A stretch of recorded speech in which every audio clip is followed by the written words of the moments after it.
Hello everyone, welcome to ED Mansi. तो आज हम पढ़ने जा रहे हैं वीडियो नंबर 11। इससे पहले मैं ऑलरेडी 10 वीडियोस करा चुकी हूँ, तो अगर आपने वो नहीं देखी है तो पहले जाकर वो देखिए और उसके बाद इस वीडियो को आगे पढ़ेंगे हम। तो चलो स्टार्ट करते हैं। देखो, सबसे पहले नंबर पर आता है अटेंडेंस टाइम। अटेंडेंस टाइम का मतलब होता है उपस्थिति समय, यानी कि जिस टाइप आप जा रहे हैं क्लास के अंदर, तो उस टाइम को बोलते हैं हम अटेंडेंस टाइम। इसके बाद आता है अटेस्ट। अटेस्ट का मतलब होता है प्रमाणित करना, ठीक। अनुप्रमाणित करना भी बोलते हैं और प्रमाणित करना भी बोला जाता है, ठीक। इसके बाद आता है अटेस्टेशन, वही सेम मीनिंग, अनुप्रमाणन, ठीक। नेक्स्ट आता है ऑडियंस।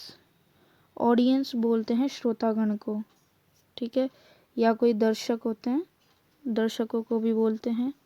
और ऑडियंस को बोला जाता है सुनवाई। 3 मीनिंग है इसके। इसके बाद आता है ऑडिट। ऑडिट का मतलब होता है लेखा परीक्षा। ये मैं पहले भी आपको बता चुकी हूँ। ऑडिट का मतलब यानी कि जो हिसाब किताब रखता है, हिसाब किताब की जांच करता है, उसको बोलते हैं ऑडिट। नेक्स्ट आता है ऑडिटोरियम। ऑडिटोरियम का मतलब है सभागार या सभा भवन, ठीक, जहाँ पर बहुत सारी जनता एक साथ इकट्ठी हो जाती है, ठीक है। Austerity measures. ऑस्टेरिटी मेजर्स का मतलब है, देखो, मेजर्स का मतलब होता है उपाय, ठीक है। ऑस्टेरिटी का मतलब होता है सादगी, यानी सिंपल रहने के उपाय, ठीक है। यानी कि कोई खर्चा ना, मतलब फालतू खर्चा नहीं होना चाहिए। जैसे हमने कोई लाइफ जी है तो वो बहुत ही सिंपल है, उसमें कोई कह सकते हैं जैसे कि बिना कंफर्ट की लाइफ, ठीक। इसके बाद आता है ऑथेंटिक। ऑथेंटिक होता है प्रमाणिक, ठीक है। नेक्स्ट आ जाता है ऑथेंटिक ट्रांसलेशन। ट्रांसलेशन का मतलब होता है अनुवाद, यानी कि प्रमाणिक अनुवाद, ठीक। फिर आता है अथॉरिटी। अथॉरिटी का मतलब होता है पावर, ठीक है, या इसको प्राधिकार भी बोला जाता है, प्राधिकरण भी बोला जाता है, अधिकार भी बोला जाता है, आधिकारिक विद्वान भी इसको बोला जाता है। नेक्स्ट आता है ऑथराइजेशन। ऑथराइजेशन का मतलब भी प्राधिकार होता है, ठीक। इसके बाद आता है ऑथराइज्ड डीलर, यानी प्राधिकृत व्यापारी या डीलर, ठीक। नेक्स्ट आता है ऑटोनोमस। ऑटोनोमस का मतलब होता है स्वायत्त या फिर खुद से संचालित या स्वतंत्र भी इसको बोला जाता है।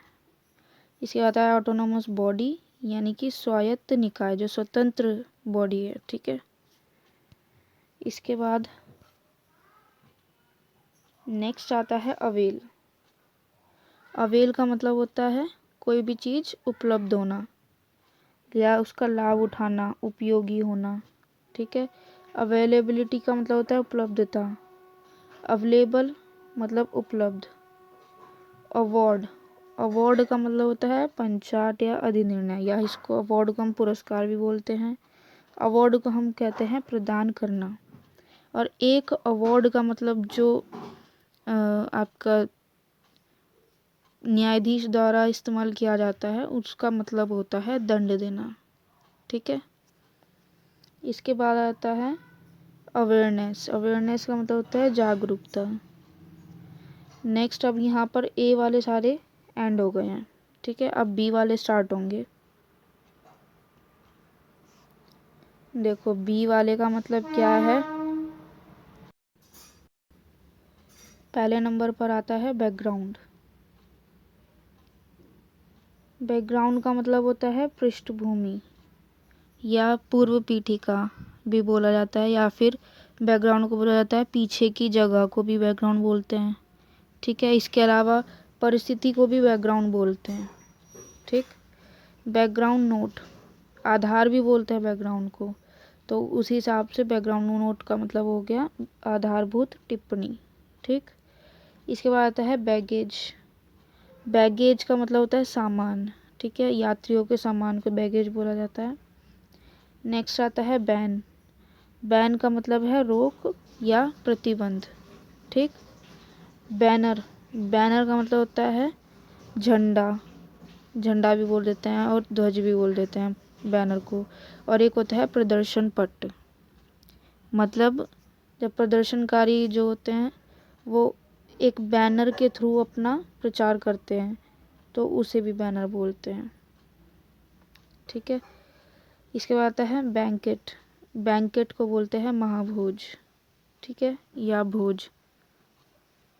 इसके बाद आता है, या बैंकेट को बोल देते हैं दावत देना। ठीक है, इसके बाद आता है बेस। बेस का मतलब होता है आधार। ठीक है, तो आज के लिए बस इतना ही, बाकी के हम नेक्स्ट वीडियो में करेंगे कवर। ठीक है, इसको अच्छे से पढ़ना और रिवाइज करना। Thank you so much.